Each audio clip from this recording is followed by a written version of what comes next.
Just a quick note before this video, I originally had it as one whole chunk and decided to split it up because YouTube for some reason deemed it unsuited. So if you saw the original one pop up, it's fine, it's just unlisted now. I put a lot of work into this video, just to have it throttled back really pissed me off. So let's give this one a shot and see if it works out better. Thanks guys. Hey everyone, welcome back. You've got Marcel here. So a long time ago, back when I was a young snake and I had just developed my channel, I made a video dating foreign women.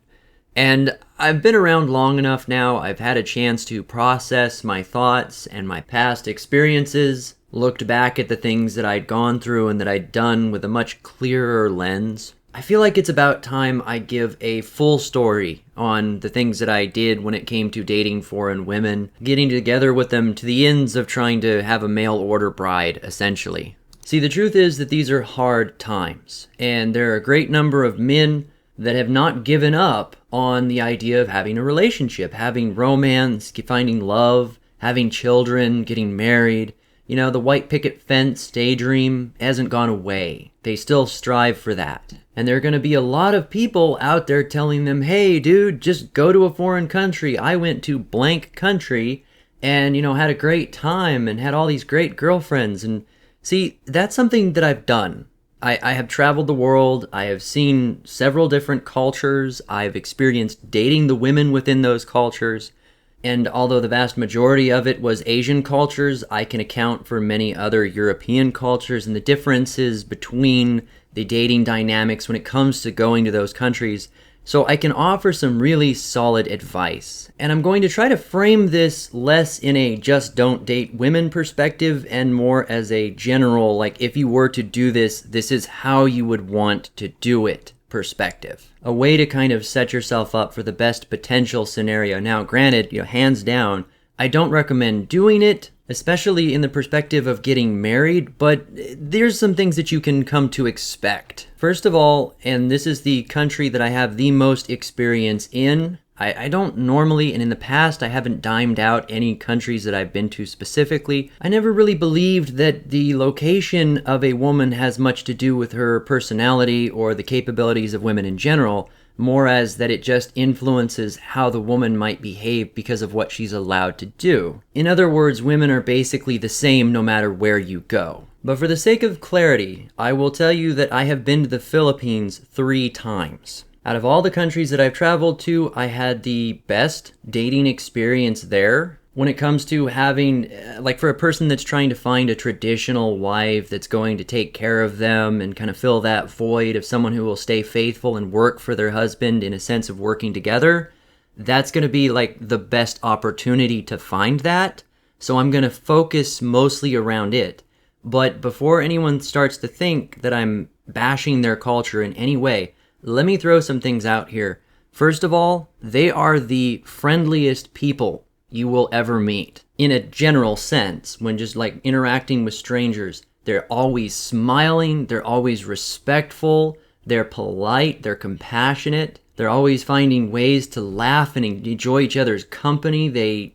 You don't understand like the level of discipline and respect that comes into a culture like that until you've actually been there and been around it. I mean, their children, for example, actually go up and show respect to adults just because they're adults. You can really see it from a young age. It's ingrained into them, this concept of politeness. It is very religious there. A big chunk of their society revolves completely around religion. So, I mean, that can be a good or a bad thing depending on a person's perspective going into it. But what's my point here? So, when I refer to them in a dating, romance, marriage context, realize that that's very different than going over there as a visitor or as a tourist or something like that. It's a different experience entirely. So for face value, I absolutely love their culture. You could almost call it heavily influenced by Spain, with almost a Hawaiian feel to it in a way, with maybe a dash of Chinese or Mandarin culture thrown in for mix. Of course, that is entirely just my perception. So having said all of that, when it comes to the act of dating, when you're engaging in a romantic relationship with someone who is there, recognize that that nullifies all of the pre-assumptions of niceness or expectations of how you're going to be treated. you're then a player in the game. All other bets are off. So focusing mostly on my experiences there, spanning several months at a time, here's what you can expect. First things first, when you travel to another country, you are shuffling your market value, for better or worse. If you go somewhere like the Philippines, they value pale skin there. And that's not a judgment, it's written all over their advertisements. Silka soap, for example. It's got, I think, papaya in it. It's supposed to actually lighten their skin. Just look at their marketing. Everything is making skin lighter. It's the inverse of coming to America and seeing everything making the skin darker and tanned. There's a big reason for that, and it has to do with social class. That is, a person who works constantly, especially if they're out in the sun working, they get a lot tanner. And if they're out in the sun working, they're probably not making a whole lot of money. So they associate skin tone with class and how hard a person has to work. I don't know if that's directly related to whether or not a person that someone meets in the US is more novel because of the color of their skin, or if there's a reverse working class concept that those who get more leisure time and can go out and tan and afford to do that have more money and more class, versus a person who is just different. I don't know which of those would play part into the way America plays it out, but I have seen that a lot of women or people in general in the US that are foreign, that are exotic, get a lot more attention than a local person. Perhaps many of you have seen that too. Moving forward, when it comes to the type of country that you're going to, you need to recognize where you will fall on the social scale. Because if you go to a third world country, which I actually have no issues with that, it can be nice depending on where you go, versus if you go to like a European country, you could actually be putting yourself lower on the social scale than you would be in your own hometown. Sadly, a lot of that plays into what the money is worth. The US dollar is worth more in some countries than others. I mean, you try to trade that in for euros, you're going to feel broke. Sure, the fact that you were able to travel counts for something, but not that much. But let's pull this all back onto topic. So, during my time in the PI, I was treated like royalty. I was pampered, I was respected, I was treated as any person would ever dream of. But the whole time you're getting shoulder rubs and handshakes, you're not noticing that your money's getting siphoned off on the side. As I've said in previous videos, I was the biggest mark in the room. Everybody wanted to be around me, everybody wanted to talk to me. I was popular and famous, and my wallet got lighter by the day. Of course, there's ways to go to these places and not spend any money. Stuff is remarkably cheap there. There's no reason to burn money. But I was soft-hearted and something of a pushover, and, I made myself an easy target. Now, I dated several women, and each individual one on a separate trip. I wasn't hooking up with a bunch of them per trip, but honestly, I could have very easily. I was looking at something for the long haul, so I really focused on one woman at a time to make the best of that experience in the time that I had while I was there. One family I'm going to zero in on because of the experiences I had specifically was almost being driven as a business, the family was, to kind of siphon money and funds and property and stuff off of foreigners. Now, I will say, despite following the religions there and performing all the ceremonies and the cultural stuff, this was not set up like a traditional family. Surface value, they were, but in their hearts, I don't believe they were actually following the culture the way it should be. See, that particular family had discovered that by working with foreigners, using their 3 gorgeous daughters, I might add, they could sustain their family in ways that, working within their community, they would have never seen that sort of income in any sense.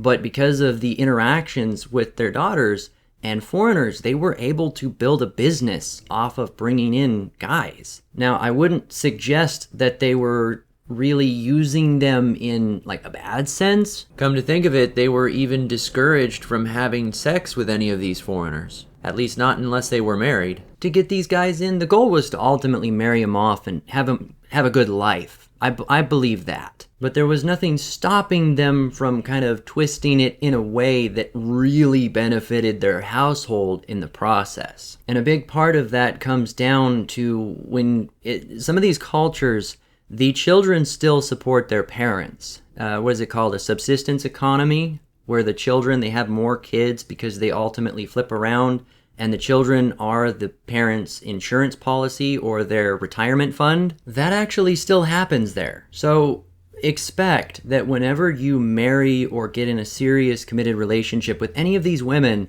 that they are going to siphon money back to their parents. And it may be to the ends of, for example, getting them into the US, getting family members married off too. They're going to use the advantage you give them in any way possible. Even to the detriment of the relationship, family will come first. I'm sure many of you have heard it before that your best opportunity to make a relationship like that last is to keep them in their home country, and I cannot preach that enough.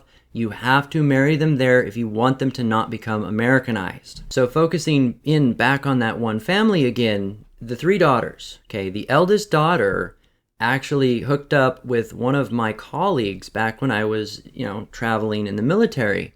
And he got her pregnant and then dumped her dead on her feet. Never did anything to take care of the kid. And I wound up being this kid's godfather. Now, it was the second to youngest daughter that I wound up dating. I actually didn't mention they had a 4th daughter, but she was below my standard of dating age. I think she was 16 or 17 at the time.